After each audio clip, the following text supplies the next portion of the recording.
La aguja del sastre. Una historia de honor y venganza en el corazón de Madrid.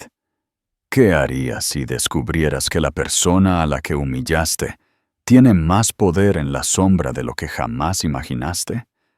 ¿Serías capaz de enfrentar las consecuencias cuando las costuras de tu vida perfecta empiezan a descoserse? Madrid, la majestuosa capital española, no solo es una ciudad de palacios imponentes y plazas vibrantes, sino también un laberinto de secretos, conexiones y deudas invisibles. En este crisol de tradición y modernidad, Thomas Scott, un madrileño de pura cepa, se creía el rey de su propio castillo, el epítome del éxito. Con una oficina en la codiciada Torre Picasso, con vistas panorámicas de la Gran Vía y la Sierra de Guadarrama, y una vida que, según él, era la envidia de todos, acababa de deshacerse de su vieja vida con una eficiencia clínica.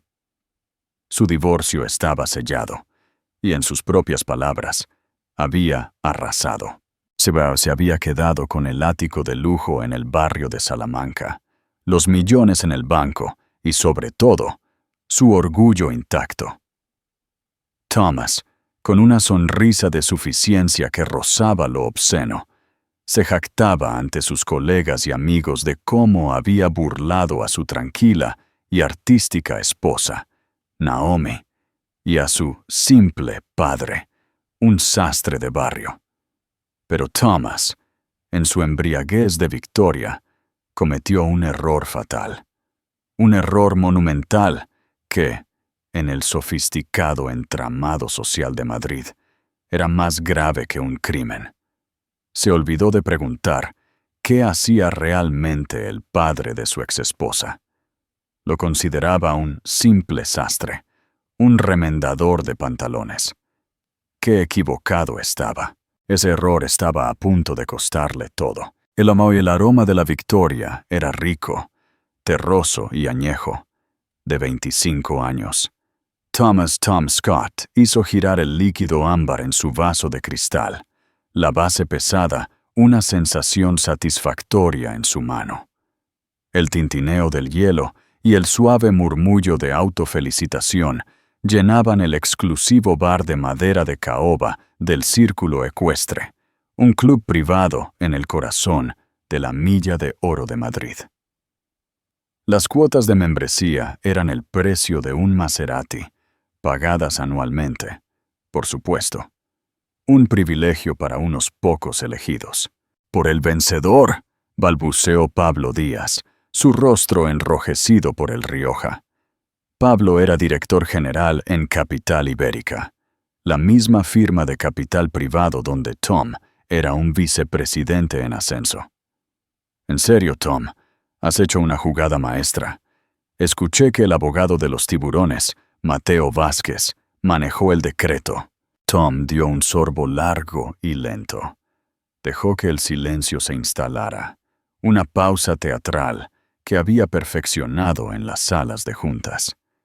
«Vázquez es un tiburón, pero un tiburón necesita una buena presa», sonrió, dejando el vaso.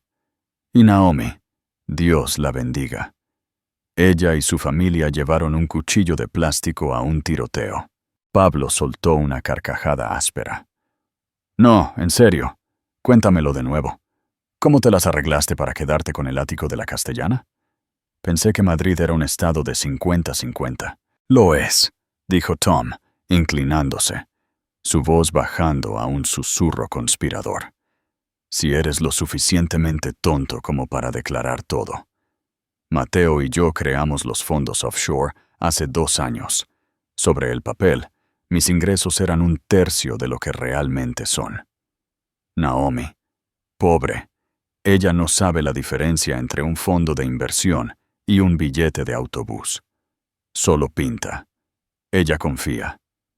Dijo la palabra confía como si fuera una enfermedad. «¿Y su abogado, el que contrató su padre?» Tom soltó una carcajada plena y arrogante. «Algún don nadie de lavapiés, un defensor público, Probablemente cobra por horas y acepta pagos en pan de calabacín. Estaba completamente superado. Lo ahogamos en papeleo, solicitudes de descubrimiento, aplazamientos. Se estaba ahogando. ¿Y el padre?, preguntó Pablo, haciendo una señal al camarero para otra ronda. ¿Cómo se llamaba? Lorenzo. Lorenzo Russo. Tom casi escupió el nombre. El viejo aparece en el juzgado con un traje que, vale, probablemente fue bonito. En 1985. Es un sastre, Pablo. ¡Un sastre! Se dedica a coser pantalones. Y me miraba con esa mirada. Tom imitó una mirada de tranquila decepción. Como si yo fuera el fracaso. ¿Yo? ¿Qué esperaba?, dijo Pablo, tomando su nueva bebida. Su hija se casó con un león. Tienes suerte de que no le hayas quitado más. Tomé exactamente lo que gané, dijo Tom, su voz endureciéndose. Yo construí esa vida. Compré esa casa, mi dinero, mi trabajo. Ella era solo una decoración, y cuando la decoración se astilla, la reemplazas. Miró su teléfono. El correo electrónico final de Mateo Vázquez había llegado hacía una hora. La tinta estaba seca. La casa era suya. Las cuentas de corretaje principales eran suyas. Incluso había logrado quedarse con la colección de arte, argumentando que eran bienes gananciales comprados con sus ingresos, no creaciones de su aficionada esposa. Le había concedido a Naomi un mísero pago único, apenas lo suficiente para parecer magnánimo ante el juez, pero no lo suficiente para que ella estuviera cómoda jamás. «Entonces, ¿cuál es el primer paso?», preguntó Pablo. «Ahora tienes el piso de soltero definitivo». Tom apuró su vaso. «Primero, un fin de semana largo en Marbella para celebrar la nueva estructura corporativa. Luego, creo que haré cambiar las cerraduras del ático de la Castellana. De nuevo, solo para asegurarme». «Eres un hombre frío, Thomas Scott». Tom comprobó el reflejo de su reloj de 15,000 euros en el espejo del bar. Se enderezó la corbata. «No, Pablo, solo soy un ganador. En este mundo, o eres un ganador o eres el tipo que cose los pantalones del ganador». Arrojó una tarjeta American Express negra sobre la barra. «Las rondas corren por mi cuenta. Esta noche celebramos el arte del trato». Se sentía invencible. Se sentía intocable. Había superado a su esposa, a su inútil abogado y a su tranquilo padre, el remendador de hilos. Había ganado. «Tungtak Hansa, Sitia. ¿Crees que Tom tiene razón? ¿Es este un mundo de ganadores y perdedores? ¿O hay algo más en juego que el dinero y el orgullo? Déjanos tu opinión en los comentarios. Al otro lado de la ciudad, en un pequeño piso de alquiler en el bohemio barrio de La Latina, Naomi Russo empacaba lo poco que le quedaba en una caja de cartón. Sus manos estaban manchadas de pintura acrílica, sus ojos rojos por una semana de llanto. Pero las lágrimas finalmente se habían detenido. Estaba simplemente entumecida. La caja era pesada. Tropezó, y una pequeña foto enmarcada cayó al suelo. El cristal se hizo añicos. Era una imagen de ella y Tom, hace años, en la universidad. Felices, ingenuos, enamorados. Una lágrima que no sabía que le quedaba trazó una línea a través del polvo de pintura en su mejilla. La puerta principal se abrió. Naomi. Era su padre, Lorenzo Russo. No vestía un traje viejo. Llevaba una camisa blanca sencilla y perfectamente planchada y pantalones oscuros. Sostenía 2 bolsas de la compra. Miró el cristal roto, luego el rostro de su hija. No dijo, «te lo dije». No maldijo a Tom. Simplemente dejó las bolsas, se acercó y muy cuidadosamente comenzó a recoger los trozos de cristal más grandes con sus manos callosas y firmes. «Papá, yo La voz de Naomi se quebró. Él ganó. Lo tomó todo. Lorenzo Russo hizo una pausa. Miró su mano, el fragmento afilado que descansaba en su palma. Cerró los dedos a su alrededor. Sus nudillos se pusieron blancos. Ni siquiera se inmutó. No, Caramilla, dijo, su voz tranquila, pero con una textura ronca que ella no había oído en años. Él no ha ganado, solo ha transaccionado. ¿Qué significa eso?, susurró ella. Él se puso de pie y miró por la ventana, hacia la bulliciosa calle. Significa que él cree que el mundo es sobre dinero, sobre lo que está escrito en papel. Él no entiende. La moneda. Papá, no entiendo. No tienes por qué, dijo Lorenzo, volviéndose hacia ella. Le apartó suavemente el cabello de la cara. Solo tienes que descansar, y luego tienes que pintar. El resto es solo administrativo. Tom Scott, ebrio de whisky y ego, se rió tan fuerte en el círculo ecuestre que el camarero hizo una mueca. No tenía idea de que, 40 calles al sur, un sastre acababa de decidir tomar una medida. La sastrería de Lorenzo Russo no estaba en un lugar que uno esperaría. No estaba en la Gran Vía. No estaba en un reluciente rascacielos. Estaba en una calle tranquila y empedrada en un rincón olvidado de la Latina. Una calle que parecía existir fuera del tiempo. El letrero era simple. Pan de oro sobre cristal negro. Russo e hijos. La parte de hijos era un legado. Lorenzo era el último de su estirpe. La sastrería en sí olía a tiza, madera vieja y lana al vapor. Rollos de telas anacrónicas, tweeds gruesos, pura vicuña, sarga de 20 onzas, estaban apilados en estantes de caoba oscura. No había caja registradora, solo un pesado libro de contabilidad encuadernado en cuero sobre un atril. Durante 3 días después de que el divorcio se finalizara, Lorenzo no hizo nada extraordinario. Atendió a sus clientes, tomó sus medidas, bebió su café expreso matutino y leyó El Expansión. Era un hombre de paciencia profunda, casi religiosa.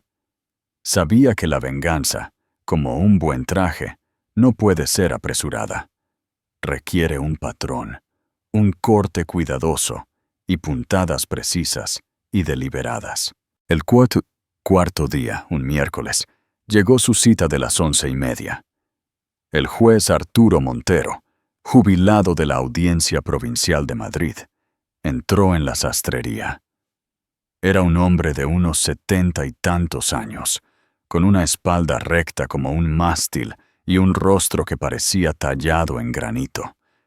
Era el presidente de la Junta del exclusivo Club de Campo Villa de Madrid. «Lorenzo», bramó el juez, su voz aún conservando la autoridad de la sala de un tribunal. «Juez», dijo Lorenzo, inclinando la cabeza. Estaba ayudando al juez a quitarse el abrigo. «¿Está bien?» «Bastante bien. Este tiempo húmedo es mortal para la cadera». Montero se acomodó en una gastada silla de cuero. «Pero no estoy aquí por el tiempo. Estoy aquí para la prueba de mi traje para la boda de mi sobrino, ¿verdad?» Lorenzo recuperó una chaqueta de cena a medio terminar de una mesa de trabajo. La sostuvo. «El forro de seda que solicitó ha llegado». «¿De cómo?» Mientras Lorenzo comenzaba la prueba, sus manos moviéndose con la economía de un experto, los hombres hablaban como siempre lo hacían. Esta sastrería era un confesionario. Hombres como el juez Montero no hablaban con terapeutas. Hablaban con sus barberos, sus camareros, o si estaban en la verdadera élite, con su sastre. «Problemas en el club, según escucho», dijo Lorenzo con suavidad, con la boca llena de alfileres, mientras ajustaba el hombro de la chaqueta. No estaba haciendo una pregunta. El juez suspiró. El sonido era pesado con frustración. No tienes idea. Dinero nuevo. Ese es el problema. Insolente. Sin respeto por la institución. Tenemos un nuevo miembro. Thomas Scott. ¿Lo conoces? Las manos de Lorenzo no se detuvieron. Guió suavemente el brazo del juez hacia arriba. Lo conozco. Es un tipo de capital privado. El juez resopló. Cree que el mundo es su objetivo de adquisición personal. Ha estado presumiendo a gritos en el salón de la chimenea sobre un asunto privado, un divorcio, presumiendo de cómo aplastó a su esposa. Usó empresas pantalla para ocultar activos. Se burló de su abogado. Lorenzo colocó un alfiler. ¡Desgraciado! Es más que desgraciado, Lorenzo. Es vulgar. Es una violación del decoro. La vida privada de un hombre es suya. Pero celebrar una victoria así, sobre la madre de su... no tienen hijos, gracias a Dios. Pero aún así, es la conducta. No es la forma del club de campo. Lorenzo se movió a la parte trasera de la chaqueta, alisando la tela. ¿Y este comportamiento es aceptable para la Junta? Claro que no.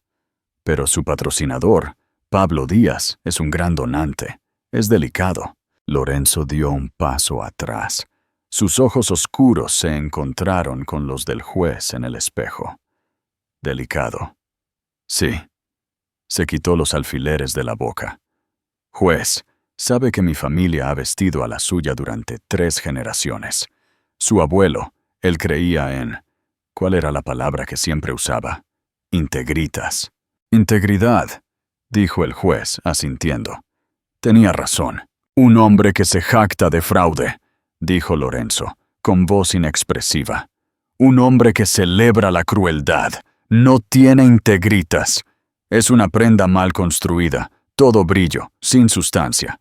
Eventualmente las costuras ceden. El juez miró el reflejo de Lorenzo. El significado del sastre era perfectamente, terriblemente claro. No estaba hablando solo de un traje. La Junta tiene una cláusula de revisión de conducta en los estatutos, ¿verdad? Preguntó Lorenzo, girándose para marcar la manga con tiza. La tiene, dijo el juez lentamente. Sección 4. Párrafo B. Conducta impropia de un miembro. Raramente se invoca. Raramente, asintió Lorenzo. No es nunca. Es para ocasiones especiales. Terminó su marca de tiza con una línea nítida y definitiva. Su chaqueta estará lista el martes, juez, e incluiré un nuevo pañuelo de bolsillo, un blanco purificador, de seda. El juez Montero asintió. La prueba había terminado. La verdadera reunión había concluido. Salió de la sastrería, su espalda un poco más recta. 2 horas más tarde, Lorenzo hizo su segunda llamada. No era para un cliente. Era para un hombre llamado Benjamín, que dirigía una pequeña y anodina oficina de importación-exportación en el barrio de Tetuán. Lorenzo había pagado la escuela de cocina del sobrino de Benjamín, un regalo discreto después de la muerte del padre del chico. Benjamín, dijo Lorenzo, con voz tranquila. Tengo una pregunta de finanzas. Estoy tratando de entender un nombre. Capital Ibérica. Benjamín guardó silencio por un momento. Eso es agua grande, Lorenzo. ¿Por qué nadas allí? No estoy nadando. Solo tengo curiosidad por los cimientos del muelle. Benjamín se rió entre dientes. Vale. Escucho cosas. Están en medio de una recaudación de fondos masiva. Su inversor ancla, el que sostiene todo el tinglado, es Grupo Sinclair. Roberto Sinclair, dijo Lorenzo. Conocía el nombre. Todo el mundo lo conocía. Sinclair era un magnate de la construcción y el desarrollo que, en la última década, había reconstruido la mitad del skyline de la ciudad.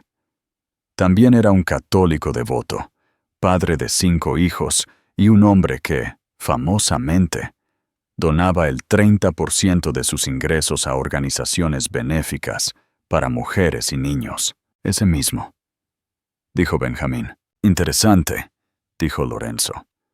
Leí en el periódico. Creo que el señor Sinclair será homenajeado en la gala benéfica del Hospital de la Paz la próxima semana. La próxima. Sí, es el invitado de honor. ¿Por qué? Sin razón, dijo Lorenzo. Estaba considerando una donación. ¿Una donación? Claro, Lorenzo. Benjamín sabía mejor que preguntar más. ¿Necesitas algo más? Un nombre más. Un abogado, Mateo Vázquez. Esta vez, Benjamín silbó. Mateo el Cuchillo Vázquez. Es un abogado de divorcios, de los que contratas cuando quieres dejar a la otra persona sin nada más que los empastes de sus dientes. Es efectivo y completamente amoral. No es barato y no es limpio. No, dijo Lorenzo en voz baja. Me imagino que no. Miró el pesado libro de contabilidad de cuero en su escritorio. Gracias, Benjamín. Has sido de gran ayuda.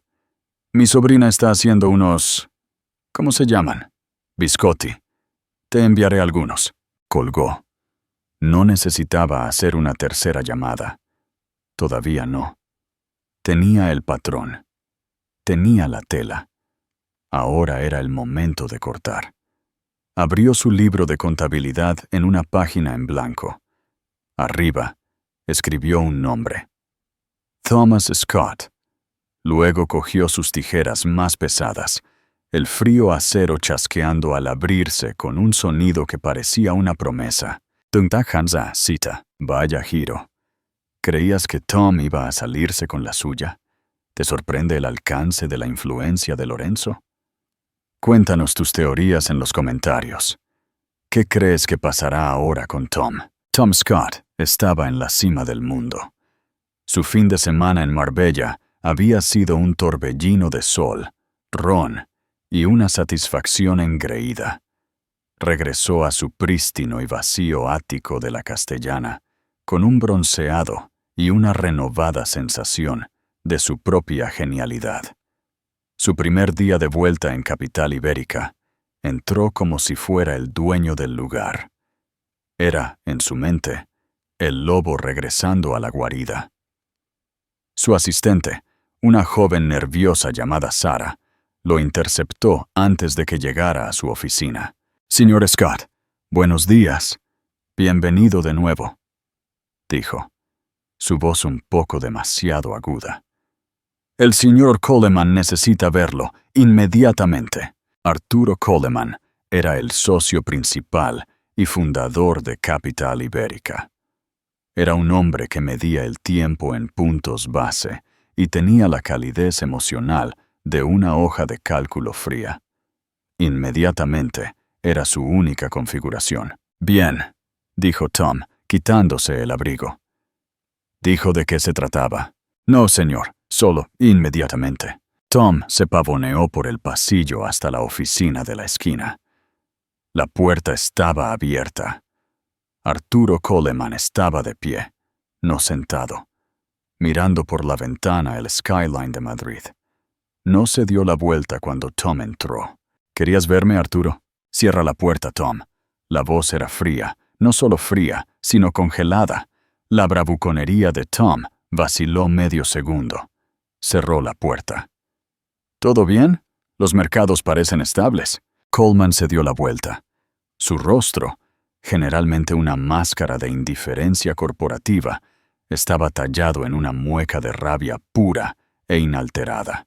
«Roberto Sinclair acaba de retirar su fondo», dijo Coleman. Las palabras no fueron pronunciadas. Fueron lanzadas como bloques de hormigón. La sangre de Tom se heló. «¿Qué? Grupo Sinclair? Eso es nuestro ancla. Eso es el 40% del Fondo 4. No puede retirarse. Está bloqueado. No puede, asintió Coleman, su voz un silbido bajo. Y sin embargo lo está haciendo. Está invocando la cláusula del hombre clave y el daño reputacional en su contrato. Está pagando la penalización, Tom. Está pagando una penalización de 9 cifras solo para sacar su dinero de nosotros. ¿De nosotros? ¿De mí? ¿Qué tiene esto que ver conmigo? Ni siquiera he conocido a Roberto Sinclair. Oh, nunca lo has conocido, dijo Coleman, caminando hacia su escritorio. Cogió una sola hoja de papel. Pero él te ha conocido, o al menos, ha conocido tu reputación. Esto llegó por mensajero hace una hora, de la oficina personal de Sinclair. Le entregó el papel a Tom. No era una carta, era una impresión, una copia de una columna de chismes de un pequeño pero influyente blog de sociedad. El titular decía, el divorcio de escándalo del VP de Capital Ibérica. Héroe o villano. El artículo detallaba, con una precisión humillante, las bebidas de celebración de Tom en el círculo ecuestre. Citaba una fuente anónima. Tom supo al instante que tenía que ser alguien en el bar que repitió las fanfarronadas de Tom. Sobre ocultar activos, sobre su inútil suegro, sobre llamar a su esposa decoración astillada. El rostro de Tom se puso blanco. Esto es difamación. Es conversación de bar. No es nada. No es nada para Roberto Sinclair. Coleman golpeó su mano sobre el escritorio. Sinclair es un hombre de familia, idiota. Toda su imagen pública se basa en valores tradicionales. Preside la recaudación de fondos del Hospital de la Paz. Construye orfanatos. ¿Y su esposa? Su esposa está en la junta de media docena de centros de mujeres. ¿Cómo pudo él ver esto?, balbuceó Tom. Alguien se lo envió, dijo Coleman. Alguien se lo envió a todo el mundo. Este artículo, Tom, fue la pieza central de la gala benéfica del Hospital de la Paz anoche. Me dijeron que fue el tema de conversación. Toda la junta de donantes lo ha visto.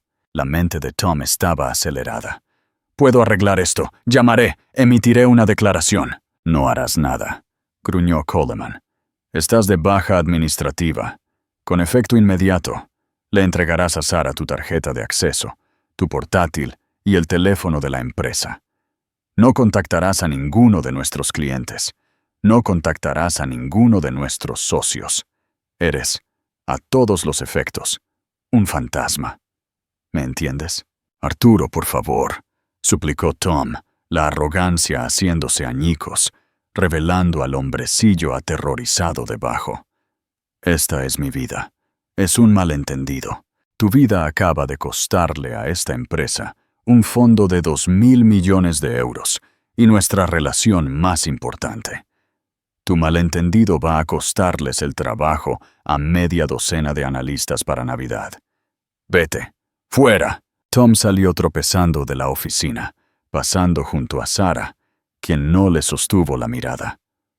Caminó por la zona de trabajo. Los susurros comenzaron al instante, como una ola de estática. Era un paria. Hace 30 minutos era un león. Ahora era un cadáver. Llegó al ascensor. Sus manos temblaban tanto que apenas podía presionar el botón. Pablo Díaz estaba allí, esperando.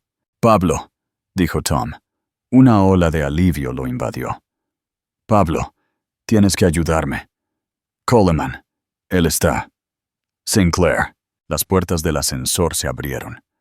Pablo entró, luego se giró para mirar a Tom.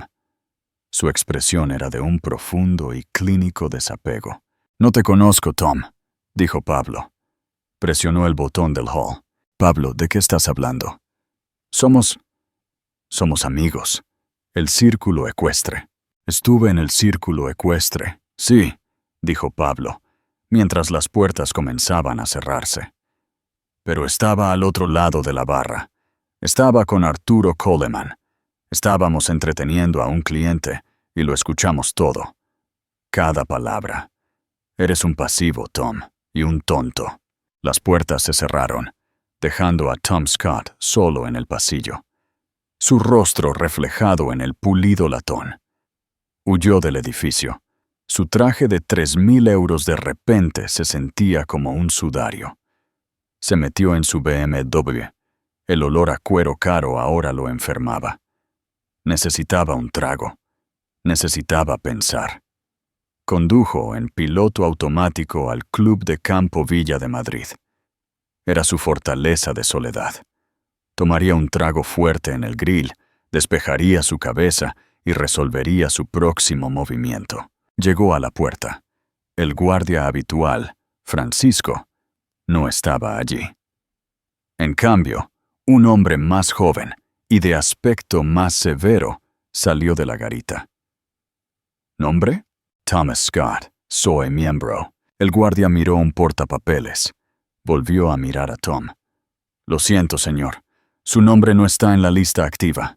¿Qué? Eso es ridículo. Soy Tom Scott. Mi número de miembro es 405B. Señor Scott, dijo el guardia, con voz inexpresiva. Sus privilegios de membresía han sido suspendidos temporalmente, a la espera de una revisión completa de la Junta por parte del Comité de Ética. ¿El Comité de Ética? ¿Por qué? El aviso solo dice: conducta impropia. Tendrá que abandonar la propiedad, señor. Tom se quedó mirando. ¿Conducta impropia? ¿Quién? ¿Quién hizo esto? El guardia solo lo miró. Solo sigo órdenes, señor. La revisión está siendo presidida por el juez Montero. Que tenga un buen día. El guardia volvió a la garita. La puerta permaneció cerrada. Tom se quedó allí, el motor al ralentí. Sinclair, Coleman, Pablo. Y ahora, el club, el juez Montero. Un nombre del periódico. Un nombre que su suegro. No, era imposible. Era una coincidencia. Una cadena de terrible, horrible, coincidente mala suerte. Golpeó con el puño el volante. Esto era una pesadilla. No sabía que, a 2 calles de su ahora suspendido club, en un club diferente, aún más exclusivo, el juez Arturo Montero estaba disfrutando de un brandy. Su teléfono zumbó. Un mensaje de texto. Era de un número que había guardado bajo una sola letra. L. El mensaje contenía solo 3 palabras. El hombro en caja. El juez tomó un sorbo de su brandy y sonrió. La mente humana es algo poderoso. Puede racionalizar cualquier cosa. Durante 48 horas, Tom Scott vivió en un estado de negación autoimpuesta. Esto no era un ataque. Era una prueba. Arturo Coleman solo estaba fingiendo. Se calmaría. Pablo Díaz era una medusa sin columna vertebral. Volvería arrastrándose. ¿El club? Un grupo de viejos fósiles. Llamaría a su abogado, Mateo Vázquez, y demandarían al club por difamación. Si eso era Tom Scott. Lucharí se sentó en su vasto y resonante ático de la Castellana. El silencio roto solo por el zumbido de la nevera de vinos, que tanto se había esforzado por conservar. Cogió su teléfono móvil personal, el que no había sido confiscado por Capital Ibérica, y marcó: Mateo Vázquez. La voz era aguda, impaciente. «Mateo, soy Tom Scott». El silencio al otro lado de la línea fue inmediato y pesado. Cuando Mateo finalmente habló, la voz de tiburón había desaparecido. En su lugar, había un tono nervioso y chirriante que Tom nunca había oído antes. «Tom, Jesús, no deberías estar llamándome». «¿Qué quieres decir con que no debería estar llamándome?» «Trabajas para mí, Mateo. Estoy a punto de ser dueño del club de campo. Quiero demandarlos. Calumnia, difamación, incumplimiento de algo. Y quiero ir a por Capital Ibérica. Despido improcedente». Otra larga pausa. Tom oyó el sonido de un cigarrillo encendiéndose. Una inhalación brusca. «No vas a demandar a nadie, Tom».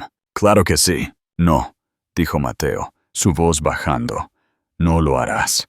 Porque si presentas un solo papel, abrirán toda tu vida en el proceso de descubrimiento. Y créeme, no quieres eso». «¿De qué estás hablando?» Tuvimos cuidado. Las cuentas offshore son invisibles. Eran invisibles, Tom. Ya no lo son. Un nuevo y más frío terror comenzó a filtrarse en los huesos de Tom. ¿Qué? ¿Qué dijiste? Recibí una llamada esta mañana, Tom. No de un periodista. No de un abogado rival. Recibí una llamada de la Fiscalía Anticorrupción de la Audiencia Nacional. Simultáneamente, recibí una notificación de auditoría de la agencia tributaria. No una notificación. Una citación. No solo te están auditando a ti, Tom. Me están auditando a mí, a mi firma. Están sacando los expedientes de cada caso de divorcio que he manejado en los últimos 5 años, empezando por el tuyo. Están buscando un patrón. ¿Cómo? Susurró Tom. ¿Cómo es posible? Nadie lo sabía. Alguien lo sabía, siseó Mateo. Alguien sabía qué banco en Marbella. Alguien sabía el nombre de la LLC que usamos para pasar los fondos. Alguien sabía las fechas exactas de las transacciones. El fiscal. No tenía una pista, Tom. Tenía un libro de contabilidad. Tenía un mapa completo, detallado y con notas al pie de toda nuestra estrategia. Lo llaman conspiración para defraudar a España y evasión fiscal agravada. Pero Naomi, ella es una artista. Ella no sabe. No fue Naomi, idiota, gritó Mateo, perdiendo la compostura por completo. No fue su abogado inútil. Fue otra persona. Esto fue profesional. Esto fue quirúrgico. Esto no fue un tiburón, Tom. Esto fue un maldito kraken. ¿Qué hacemos?, preguntó Tom. Estaba de pie, pero sus rodillas cedían. No, hey, nosotros, chilló Mateo. Estoy contratando abogado, mi propio abogado. Voy a cooperar. Voy a darles todo. Tú eres el cliente. Tú eres el que perjuró. Tú eres el que firmó la declaración falsa de activos. Te enfrentas a... Dios, 10 años, 15, tal vez. ¿15 años? La voz de Tom era un chillido. Tengo que irme, Tom. Estoy liquidando mis activos. Estoy pagando mi propia fianza. No vuelvas a llamar a este número. Estás solo. La línea se cortó. Tom dejó caer el teléfono. Cayó con un estrépito sobre el suelo de mármol italiano de su cocina. Prisión. 10 años. 15 años. Las palabras resonaron en la cavernosa y vacía habitación. Hiperventiló. Esto no podía estar pasando. Él era Tom Scott. Él ganó. Se tambaleó hacia su oficina. Tenía que... ¿Qué? ¿Huir? ¿Dónde? Sabían lo de las cuentas offshore. Las congelarían. Estaba atrapado. Sus ojos cayeron sobre una foto enmarcada en su escritorio. Era de la gala anual de Capital Ibérica. Él, Pablo, Arturo Coleman. Todos sonriendo, triunfantes. Y al fondo, justo por encima del hombro de Tom, casi en la sombra, había otro hombre. Un hombre que Tom nunca había notado. Era mayor, con el pelo canoso, impecablemente vestido. Estaba conversando con Roberto Sinclair. Sinclair estaba escuchando, asintiendo, su expresión de profundo y respetuoso respeto. Tom se quedó mirando la foto, al hombre del fondo. Le resultaba familiar. Se conectó a Internet. Buscó Gala Benéfica Hospital de la Paz. Las páginas de sociedad estaban llenas de ello. Fotos de Roberto Sinclair. Fotos de su esposa. Fotos de la junta del hospital. Y allí estaba. No como invitado de honor. No como donante.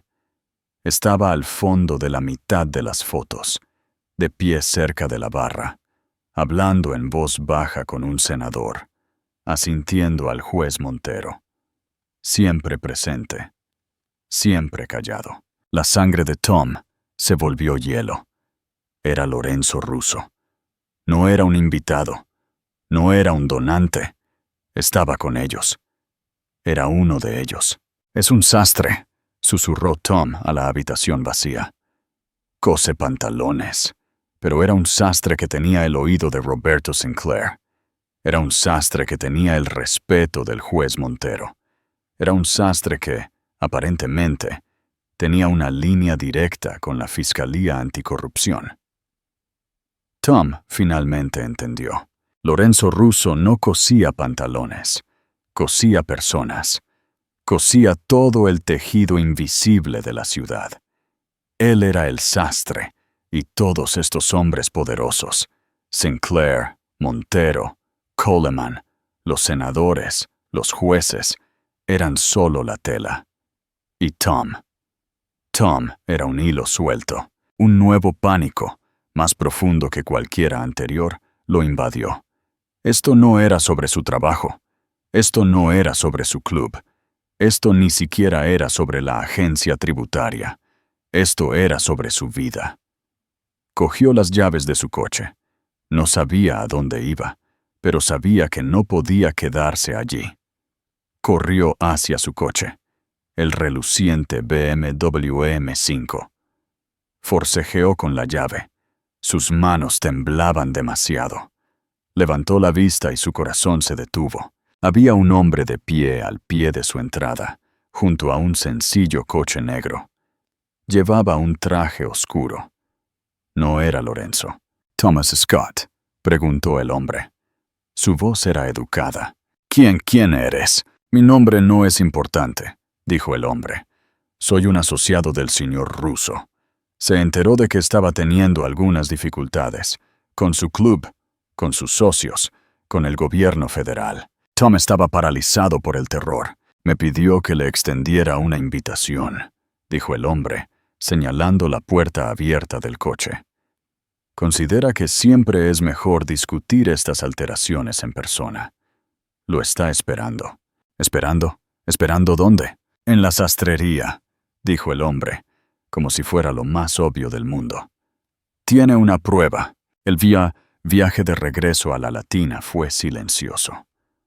Tom se sentó en la parte trasera del coche negro, sus manos agarradas con tanta fuerza que sus nudillos estaban blancos. El asociado condujo con una calma desconcertante, nunca excediendo la velocidad, nunca rompiendo una ley de tráfico. No habló. El coche era silencioso, la amortiguación del sonido tan efectiva que el caos de Madrid era solo un espectáculo distante, una pantomima. Llegaron a la calle adoquinada. Era la tarde, y los faroles de gas comenzaban a parpadear, proyectando sombras largas e inquietantes. La sastrería, Russo e Hijos, parecía cerrada. Las luces estaban tenues. El asociado no aparcó en el bordillo. Se metió en un estrecho callejón, deteniéndose ante una pesada puerta de acero, sin marcar. Salió y abrió la puerta de Tom. «Por aquí, señor Scott». Esta no era la entrada principal. Era la parte trasera. El taller. Tom entró en una habitación que se sentía de otro siglo. Era vasta, con techos de al menos 6 metros de altura. Docenas de trajes a medio terminar colgaban de percheros de madera, como un coro de hombres sin cabeza. Sobre mesas de madera maciza y antiguas, los patrones estaban extendidos, sujetos por pesados pesos de latón. El aire era denso con el olor a tiza, lana y algo metálico. «Thomas, bienvenido». Lorenzo Russo estaba de pie en el centro de la habitación, bajo una única y brillante lámpara industrial. No llevaba su sencilla vestimenta de tendero. Vestía un traje completo de 3 piezas del gris carbón, más intimidante que Tom había visto jamás. Parecía poderoso. Sostenía una cinta métrica, pero la tenía enrollada en su mano como un arma. «¿Usted quería verme?», balbuceó Tom. «Creo que usted necesitaba verme a mí», corrigió Lorenzo, su voz resonando en la enorme sala. «Pero ahora que está aquí, también podríamos terminar con esto. Por favor, suba al podio». Señaló un pequeño pedestal de madera para pruebas. «¿Qué? Yo no». «Suba al podio». La orden fue absoluta. Tom obedeció, entumecido. Se subió al pedestal. Se sintió pequeño, expuesto. Lorenzo caminó lentamente a su alrededor. No lo tocó. Solo lo miró. Tarareó. Un sonido bajo y crítico. «No está bien», dijo Lorenzo finalmente. «¿Qué?» «El traje», dijo Lorenzo, señalando el traje de diseñador de 3,000 euros de Tom. «Es una mentira. Es italiano. Es basura termofusionada», dijo Lorenzo, su voz teñida de desprecio. «Hay pegamento en la solapa. El hombro está lleno de espuma. Es un disfraz. Está diseñado para parecer un traje, para parecer poder. Pero no tiene cimientos, ni estructura. Es, como usted, Thomas, todo superficie, sin integritas». Desenrolló la cinta métrica con un chasquido. «Veamos con qué estamos trabajando realmente». Comenzó a tomarle las medidas a Tom, sus movimientos rápidos, practicados y profundamente impersonales. Sin embargo, no gritó las medidas. «¿Sabe?», dijo Lorenzo, su voz un murmullo monótono mientras medía la entrepierna de Tom, haciéndole moverse incómodamente. «He sido sastre en esta calle durante 40 años. Mi padre antes que yo. Mi abuelo antes que él. Vinimos del viejo país, sin nada más que una aguja y este conocimiento. La medida de un hombre no es su cuenta bancaria, es su palabra». Se movió hacia el pecho de Tom. «Verá, Thomas, usted pensó que estaba en una pelea con mi hija. Pensó que estaba en una batalla legal. Pensó que esto era por dinero». Envolvió la cinta alrededor del pecho de Tom, tirando tan fuerte que Tom se encogió. «Se equivocó. Usted no estaba en una batalla legal», continuó Lorenzo, sus ojos oscuros fijos en los de Tom. «Estaba en una batalla moral, y en eso usted está, ¿cuál es la palabra?, en bancarrota. Yo se lo devolveré», espetó Tom, las palabras con sabor a ácido. «La casa, el dinero. Yo firmaré. Por favor, dígales que paren. La agencia tributaria. El fiscal». Lorenzo se rió. No fue un sonido agradable.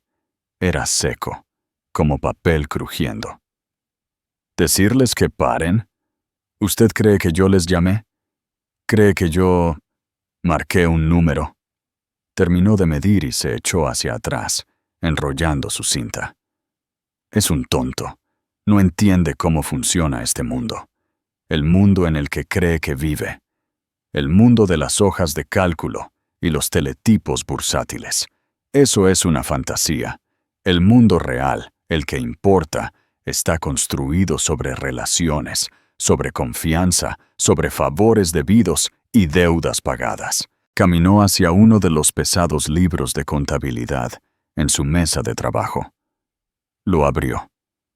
«Permítame mostrarle la contabilidad, Thomas». Pasó un dedo calloso por una página. El juez Arturo Montero. Su abuelo, un notorio mujeriego, estaba a punto de ser inhabilitado en 1952. Mi padre hizo un viaje discrecional. Habló con una joven. Se hicieron las paces. Se creó una deuda que se transmitió de su familia a la mía. Durante 70 años, esa deuda ha estado acumulando intereses. Pasó una página. Roberto Sinclair, un buen hombre, un católico, pero su, digamos, difícil hijo menor, tenía un problema de juego, con gente muy poco indulgente en Tetuán, gente que no acepta American Express. Hice una llamada. Medie. Garantizo la seguridad del chico. A cambio, el señor Sinclair construye sobre una base de confianza. Se sintió asqueado al enterarse de que estaba en negocios con un hombre, un muchacho, que se jactaría de defraudar a su propia esposa, un hombre que llama decoración astillada a una buena mujer. El rostro de Tom se vació de todo color. ¿Y la agencia tributaria? El labio de Lorenzo se curvó. ¿Cree que tengo un amigo en la agencia tributaria? No. Pero el fiscal, el señor David Romero, su primer traje, para su entrevista de acceso. Su padre era un estibador. No tenía dinero. Mi padre le hizo el traje gratis. Un hombre debe parecerlo, le dijo mi padre, para que pueda llegar a serlo. El señor Romero nunca lo ha olvidado. Odia a los hombres que usan el dinero para intimidar a los que no tienen nada. Así que cuando, dijo Lorenzo, cerrando el libro con un golpe sordo que resonó en la habitación, un pequeño paquete anónimo llega a su escritorio, y al del juez Montero, y al del señor Sinclair, un paquete que contiene, documentación impecable de cuentas offshore, y una transcripción de fanfarronerías de bar. Bueno, estos hombres son hombres de integritas. Se sintieron obligados a actuar, a limpiar sus casas. Usted me arruinó, susurró Tom. Estaba temblando. No, dijo Lorenzo, su voz de repente suave. Se acercó a Tom, lo suficientemente cerca como para que Tom pudiera oler el leve aroma a tiza en su traje. Yo no lo arruiné, Thomas. Usted es un hombre que no construye nada, solo toma. Es un parásito. Yo soy un sastre. Yo creo, yo arreglo. ¿Pero por qué? ¿Todo esto solo por un divorcio? Los ojos de Lorenzo se oscurecieron. ¿Por un divorcio? No. Por un divorcio, habría dejado que el abogado de Naomi se encargara. Por un divorcio, me habría entristecido. Esto, señaló con un gesto alrededor de la habitación, esto no es por un divorcio. Esto es por la falta de respeto. Esto es por la jactancia. Usted no solo derrotó a mi hija, Thomas, la humilló. Y al hacerlo, me humilló a mí. Se paró en un lugar público y me llamó un sastrecillo. Se burló de mi trabajo, de mi nombre. Usted tenía razón. Soy un sastre. Y usted es un traje mal hecho. Y acabo de descoserlo. Tom finalmente se rompió. Bajó del pedestal, sus rodillas cediendo. No cayó. Se arrodilló. Estaba, por primera vez en su vida, total y completamente roto. Por favor, sollozó. Por favor, haré cualquier cosa. No me deje ir a prisión. Por favor, le daré todo. Todo. Solo, por favor, deténgalo. Lorenzo Russo miró al hombre que lloraba a sus pies. No sintió piedad, solo una tranquila y fría satisfacción. La medida estaba completa. La prueba había terminado. Sí, dijo. Lo hará. Lorenzo Russo dejó que Thomas Scott sollozara en el viejo suelo de madera durante 1 minuto completo. Fue un silencio preciso, medido. Levántese, dijo Lorenzo finalmente. La orden fue tajante.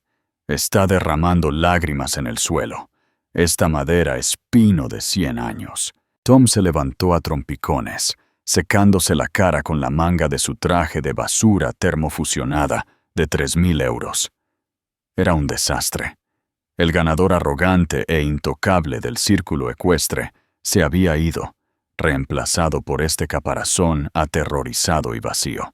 Ahora, dijo Lorenzo, discutiremos el nuevo acuerdo.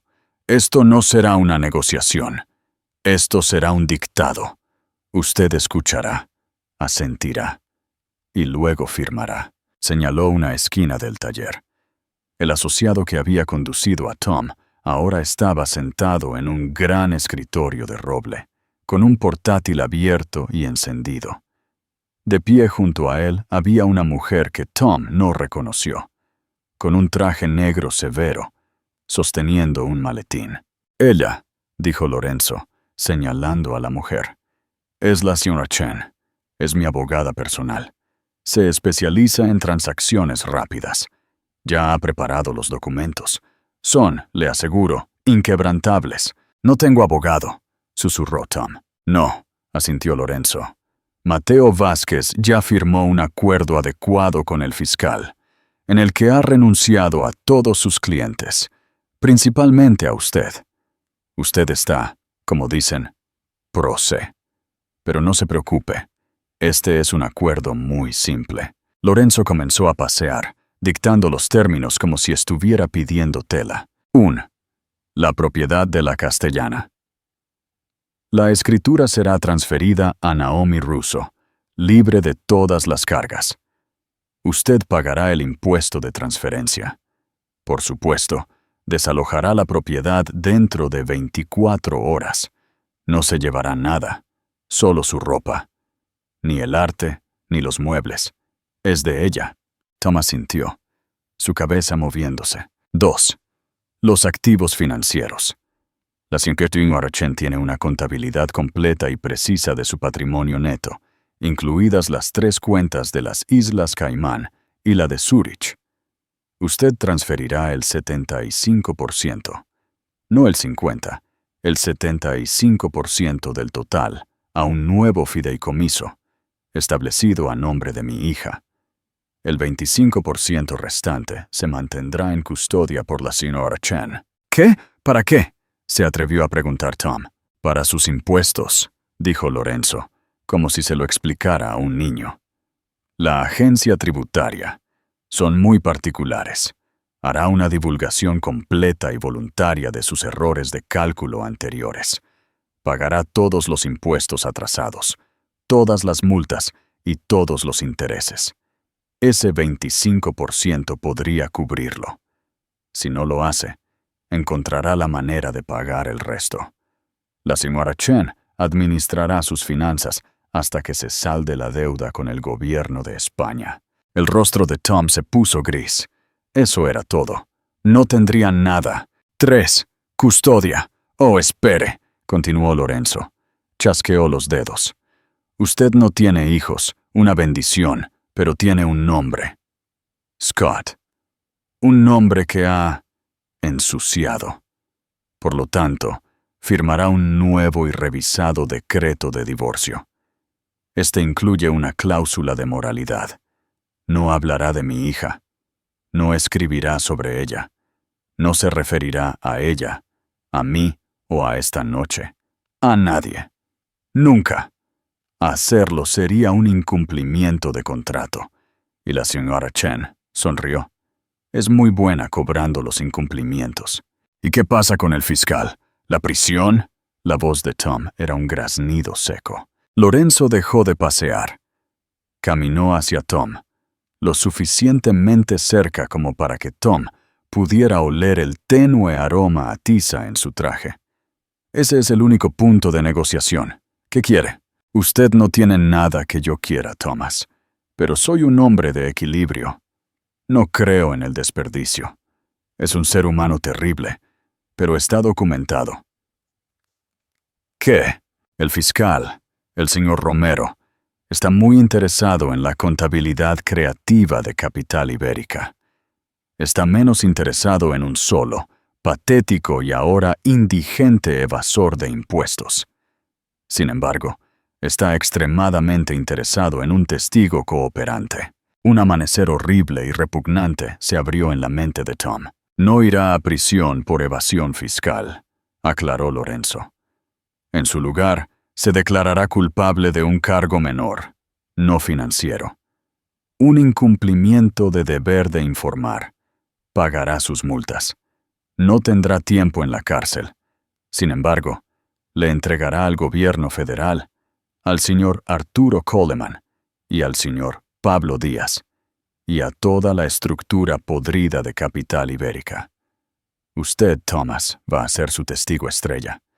No, no puedo, jadeó Tom.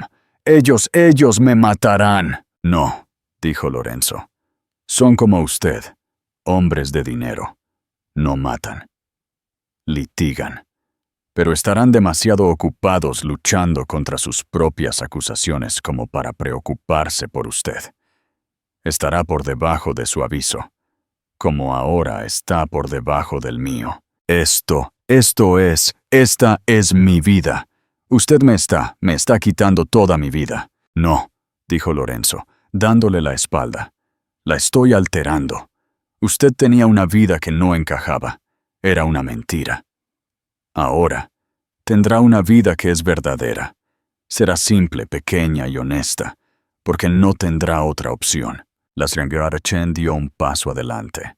Abrió su maletín y colocó 5 documentos sobre la mesa, junto a una sola y elegante pluma estilográfica. Señor Scott, dijo, su voz tan aguda y precisa como su traje. Transferencia de escritura, transferencia de activos, el nuevo decreto de divorcio, el aviso de divulgación voluntaria para la agencia tributaria y el acuerdo de cooperación con la fiscalía. Firme. Tom miró los papeles. Miró al asociado, que lo observaba con aburrida indiferencia. Miró a la señora Chen, que parecía que podía y rompería sus dedos si dudaba. Y miró a Lorenzo Russo, que ahora estaba cepillando tranquilamente una chaqueta de lana, como si Tom ya ni siquiera estuviera en la habitación. Su mundo había sido deconstruido. Su arrogancia, su riqueza, su victoria. Todo era solo un forro barato y termofusionado. Y Lorenzo Russo, el sastrecillo, acababa de arrancarlo todo. Con una mano temblorosa, Thomas Scott cogió la pluma. Comenzó a firmar su vida. El desenlace no fue dramático. Fue administrativo. Tom Scott no se fue en el coche. Fue despedido. Salió por la puerta trasera de la sastrería hacia el callejón, sus bolsillos vacíos, salvo por una cartera, un teléfono y un nuevo y aplastante peso. Eran las 3 de la mañana. Tomó el metro de vuelta a la Castellana. A la mañana siguiente, según lo acordado, se le concedieron 30 minutos. Empacó una sola maleta. Dejó el BMW en el garaje. Era un activo, y la señora Chen lo liquidaría. Dejó su reloj de 15.000 euros en la mesita de noche. Necesitaría venderlo para pagar un motel. Mientras salía por la puerta, un coche ya estaba llegando. Era Naomi. Pero no estaba sola. Estaba con un agente inmobiliario. No se estaban mudando. Estaban vendiendo. La casa, se dio cuenta Tom, era solo otro activo para ser liquidado para su fideicomiso. Ella ni siquiera iba a vivir allí. Nunca se trató de la casa. Thomas Scott se desvaneció. Cumplió su parte del trato. Se convirtió en el testigo del gobierno. Se sentó en salas estériles y detalló, de memoria, cada trato turbio, cada fondo creativo, cada mentira que Capital Ibérica había dicho. Arturo Coleman y Pablo Díaz fueron acusados. La firma implosionó. A Tom, como testigo cooperante, se le dio una palmada en la muñeca, libertad condicional y una multa tan grande que aseguraba que la pagaría por el resto de su vida. Terminó lejos, en otra comunidad autónoma, un lugar sin memoria. Trabajó en un trabajo de nivel medio y adormecedor como analista en una empresa de logística. Vivía en un complejo de apartamentos de color beige, amueblados junto a la autovía.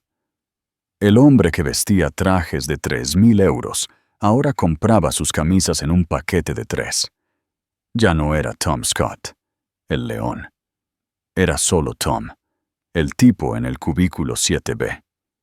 Era, por primera vez, verdadera y completamente un hombrecillo.